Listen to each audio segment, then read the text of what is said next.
Happy? Hindi ka masaya. Ako lang masaya. So, okay na.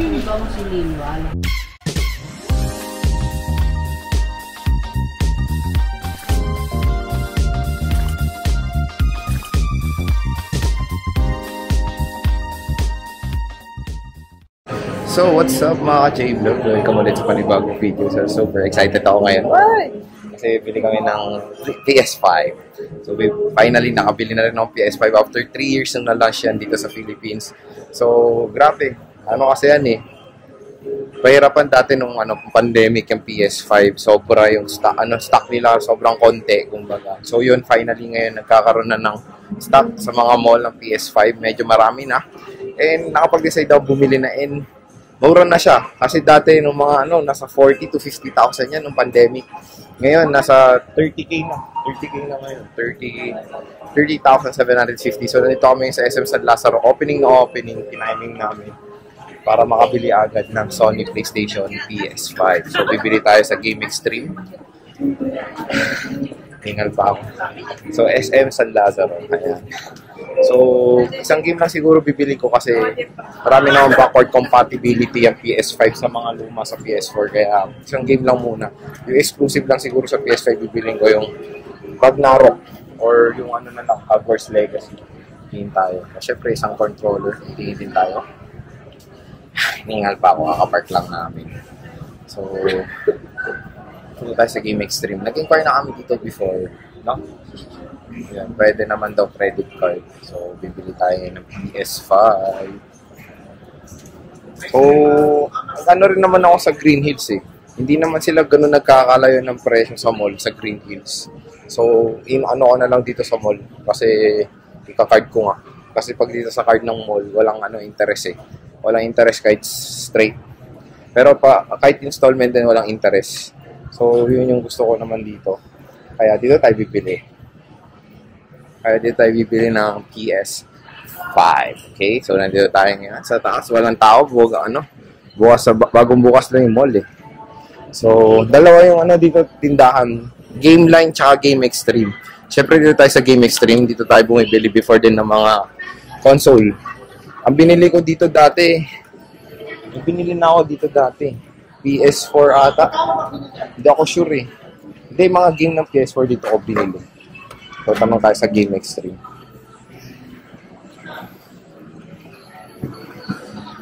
Ayan ang Game Extreme.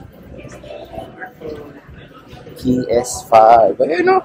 Bungad na bungad pa yung PS5. Boy, yun yung PS5, boy. Ayan o. PS5. So, tanong natin.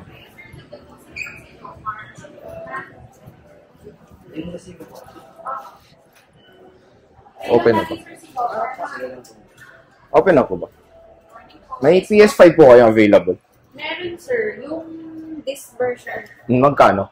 30,790 siya, sir. Sige, ito yung isa nga. Ay, mayroon ko yung magkano yung dalawang controller?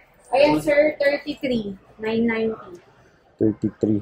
Makaka-discount ka ba pag dalawa yung controller? Or same lang? Ano siya, sir? Magkano ba yung controller lang ate?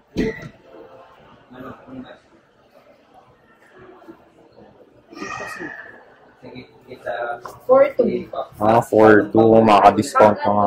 Pero dito kasi may ibang... 3,990. Pag may kulang.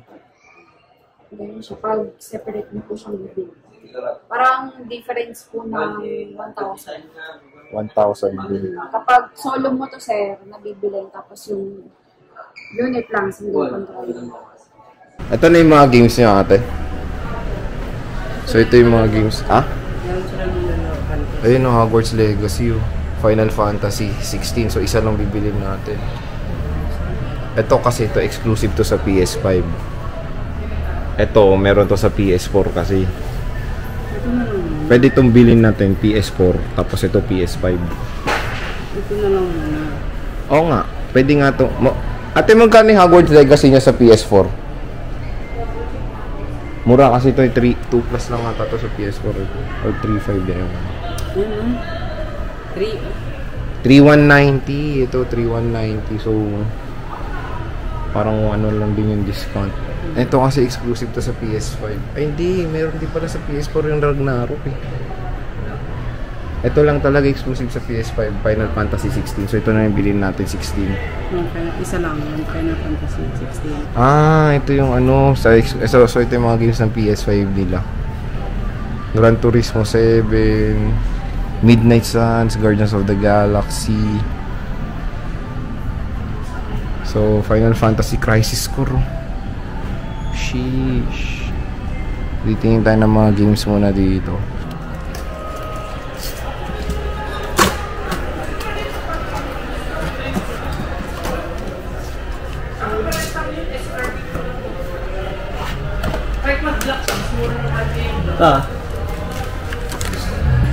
Sama ko dito.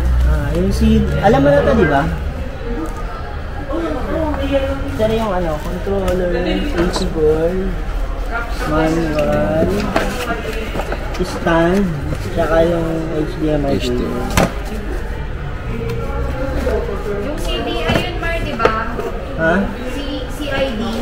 Yung Unity. Ay, unit. Hindi, ito. So, ito na yung PS5. Doon na natin, unboxing na ito. Sa ibang video, unbox natin yun. Single, lang to, controller.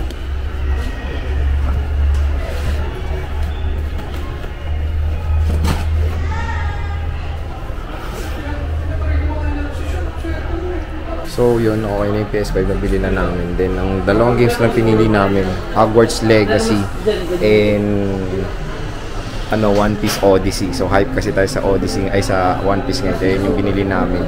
And bumili ako isang controller extra, DualSense na color blue na DualSense. Ayan, palabas yung PS, yung Spider-Man 2, exclusive yan sa PS5. Bayaran na natin yung games. Happy? Hindi ka masaya. Ako lang masaya. So, okay na. Pikid. Kunyari, lang natin na siya maglalaro. Saya ka ba? Ako masaya. Buti na nakabili tayong PS5. Maglalaro na tayo. Ulit. 1, 2, 3, 4, 5, 6, 610. Sige, pustahan tayo.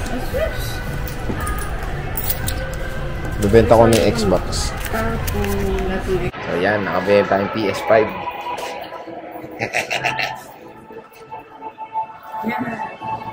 Yes, may PS5 na. So maglalaro na tayo ng Nintendo. May PS5 namin, bibili namin ng Nintendo. So yun, all good. So ginawa namin dalawang transaction. Isa sa mga games and DualSense, tapos isa sa console. So yun, 30,790 dito sa SM San Lazaro. Game Extreme kami bumili. So shoutout sa Game Extreme. Doon din naman ako bumibili ng games din kasi dati nung nag-streaming tayo sa Facebook, naimbitahan tayo ni Game Extreme na mag-live. So yun, kaya doon tayo bumibili parati sa Game Extreme. So may nagpa-autograph sa amin. Kalimutan magpapirma doon sa terminal. Kala ko may fan nagpapa-autograph. Paano ba pag Kawawa sila doon. Bakit? Hanapin, kailangan talaga credit card yun kailangan may pirma talaga yun ng owner ng card. Kaya nagmadali siya. What if dun tayo? Sige nga. Hindi, nakita niya naman yan. What if dun tayo? What if kung nalimutan niya ng 1 hour? Isang oras niya pa naalala. Diba? So, siya naman ngayon may pupuntahan. Favorite place in the world niya. Celine. Bibili siya Celine.